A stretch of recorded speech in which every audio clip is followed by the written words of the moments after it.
سب سے پہلے تو میں شکریہ ادا کرنے کے لیے سوچ رہا کہ کہاں سے شروع کروں. ایک شخصیت انسانیت کے فلاح کے لیے کوئی ڈاکٹر ہے تو وہ جگر تراش کے بھی انسان کو دوست کر رہا ہے. کوئی لفظوں کی مالا چن کر بھی انسانیت کی فلاح میں لگا ہوا ہے.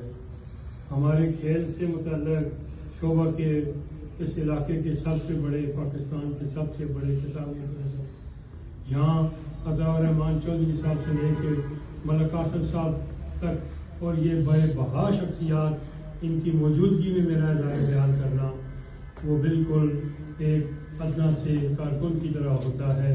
اور میں ملک قاسم صاحب کا سب سے زیادہ شکریہ اس لیے ادا کرتا ہوں کہ دیکھیں واہ کے اندر اور ٹیکسلا اس وقت پلازوں سے بھرا ہوا ہے لیکن ملک قاسم کے پلازے کا نام اس فیض حال کی وجہ سے آج پاکستان کی سرزمین پر گونج رہا ہے اور ٹیکسلا کے علم و ادب کے درخشاں ستارے یہ بن چکے ہیں. اللہ تعالیٰ ان کی اس توفیقات میں اور برکت ڈالے.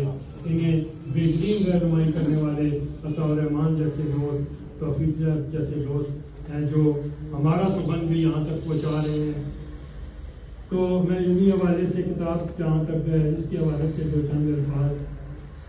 کتاب یہ لکھتے ہوئے بہت سے ایسے معاملات تھے. میں جب گیا تو میں ڈائری میں ایسی چیزیں رقم کرتا رہا کہ میں تاریخیں صرف لکھی.